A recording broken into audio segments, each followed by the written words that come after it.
Hello and welcome everyone. स्वागत है एक बार फिर से अपने YouTube channel CBSE ATC classes पर। आज की इस वीडियो में हम क्लास 6 का जो चैप्टर हमारा फेयर प्ले, इसके कुछ क्वेश्चन आंसर जो NCERT question answer NCERT solutions को देखने वाले हैं। तो बिना किसी देरी के चलिए शुरू करते हैं। अगर हम सबसे पहले क्वेश्चन की बात करें, सबसे पहले क्वेश्चन में हमें दे रखा है मैच द सेंटेंसेस। हमारे को ये जो फर्स्ट पार्ट में 5 सेंटेंसेस और सेकंड पार्ट में 5 सेंटेंसेस दे रखे हैं, इनके बीच में मैचिंग करके दिखाना है।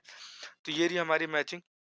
सबसे पहले हमसे पूछा गया था, Jumman and Algu were the best friend in absence of one the other to care of his family. इतने बेस्ट फ्रेंड्स थे कि एक के अब्सेंस में दूसरा दूसरे के परिवार का भी ध्यान रखा करता था।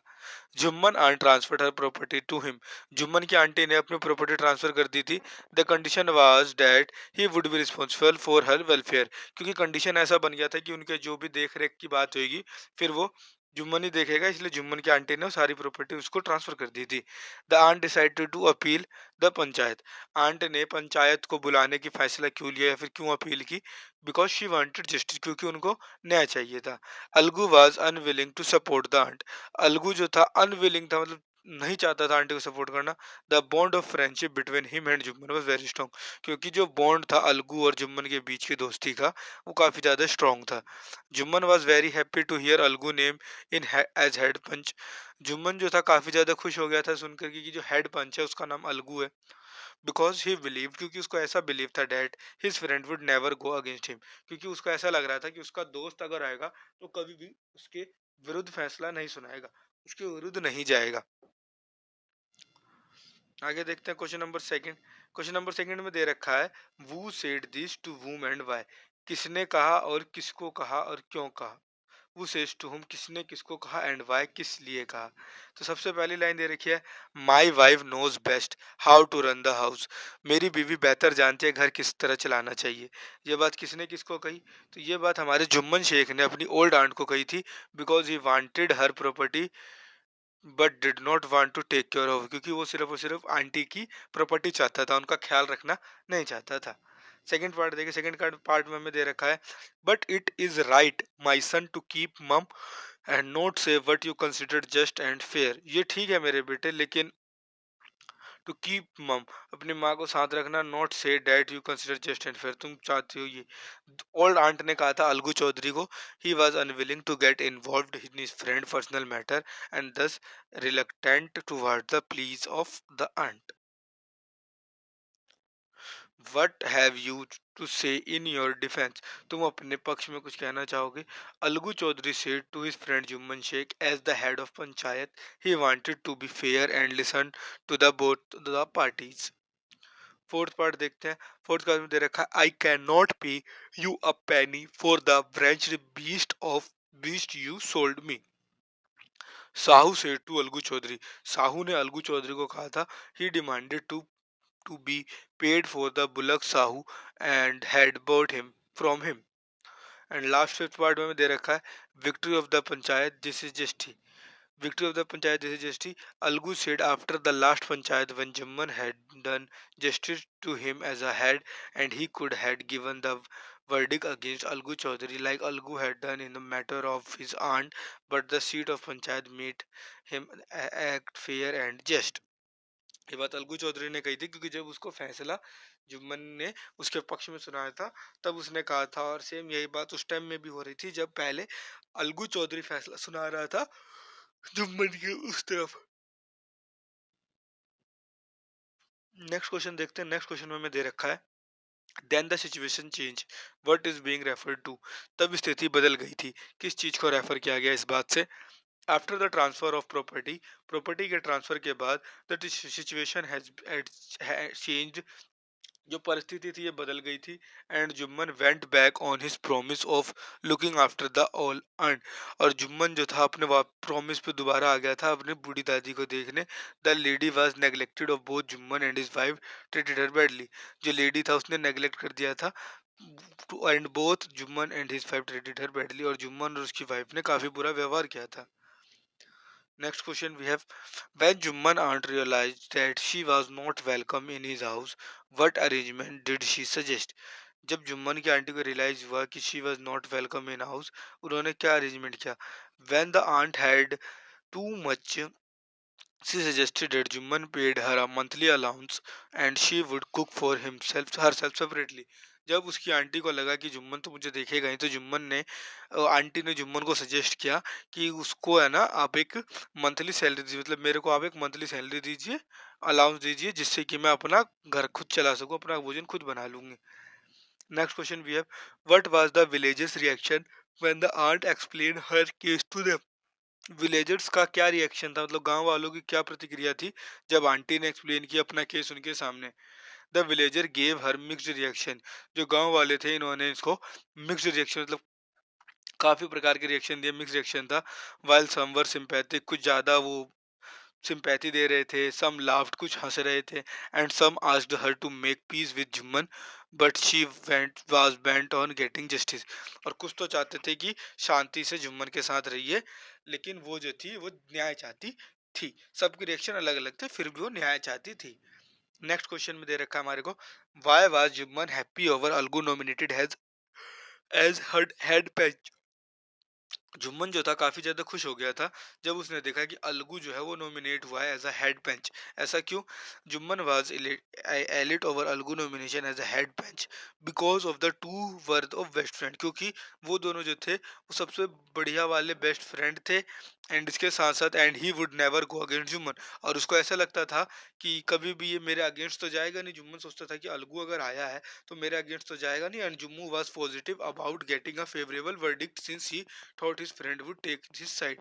और जुम्मन को ऐसा लग रहा था कि अलगू आया है, तो वो काफी ज्यादा पॉजिटिव था कि जो फैसला आएगा वो मेरे ही पक्ष में आएगा, क्योंकि मेरा दोस्त तो मेरे अगेंस्ट जा ही नहीं सकता।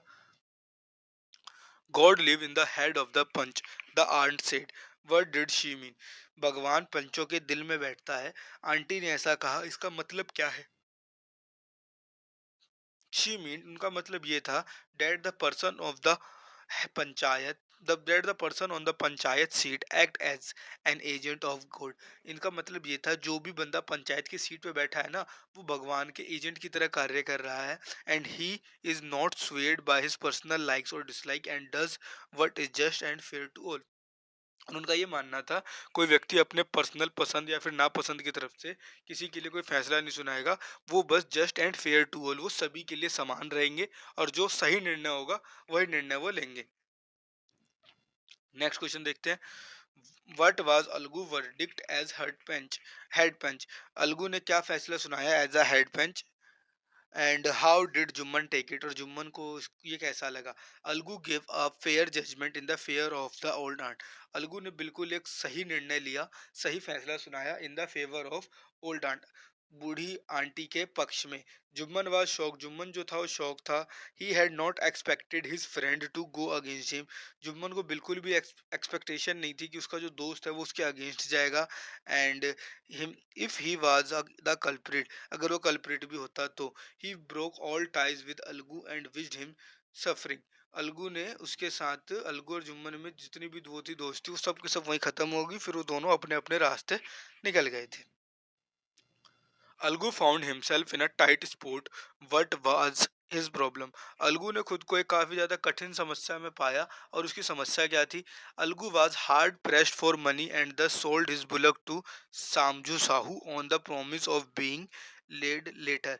अलगू ने अलगू के पास पैसों की काफी ज्यादा दिक्कत थी, इसकी वजह से अलगू ने क्या करा, अपनी जो भैंसें थी वो सामजू साहू को बेच दी थी। लेकिन but Klurer Sahu took so much work from the bullock that the animal died of exhaustion। लेकिन जो साहू था काफी ज्यादा क्रूरर था, मतलब काफी ज्यादा कठोर टाइप का था। उसने बुलक से कार्य कराया, लेकिन बाद में क्या होता है, जो एनिमल था वो मर जाता है। अब एनिमल तो मर चुका है। He and he Sahu then went back on his word and refuse to pay Algu. अब वो दोबारा आता है अलगू के पास, और अलगू से कहता है तुम्हारी भैंस तो मर गई, मुझे मेरे पैसे वापस दो। And Algu putting him a tight spot, और अलगू को यही एक काफी कठोर स्थिति सी बन गई थी जिसमें वो फंसा गया था।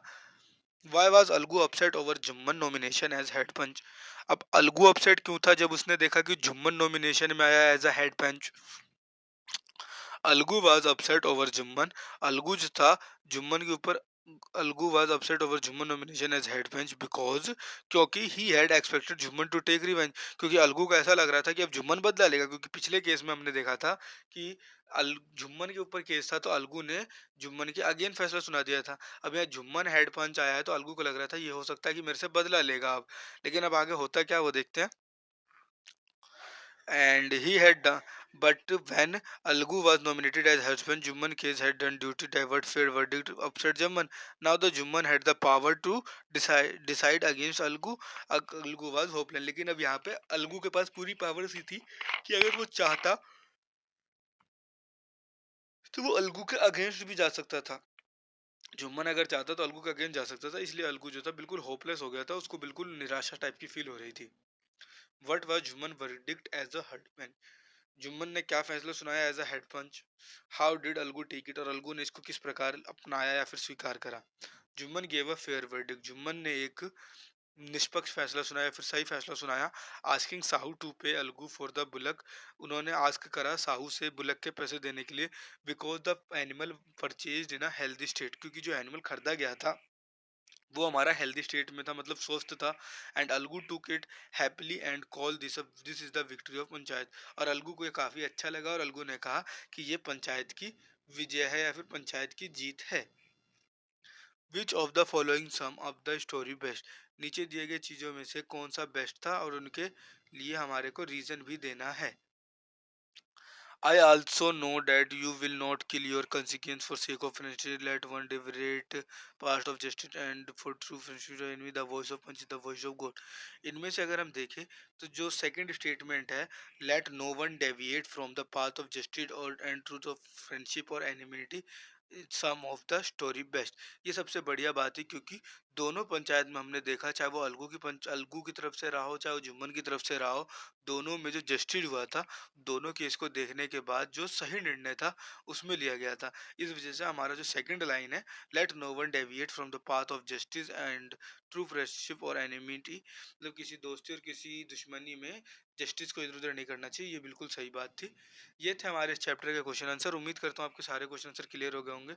अगर अब भी किसी क्वेश्चन में आपको डाउट है तो आप कमेंट सेक्शन के माध्यम से पूछ सकते हैं। जल्दी मिलते हैं अगले वीडियो में, जब तक के लिए धन्यवाद। वीडियो अच्छी लगी तो अपने दोस्तों के साथ जरूर शेयर करें। लाइक कमेंट शेयर करना बिल्कुल ना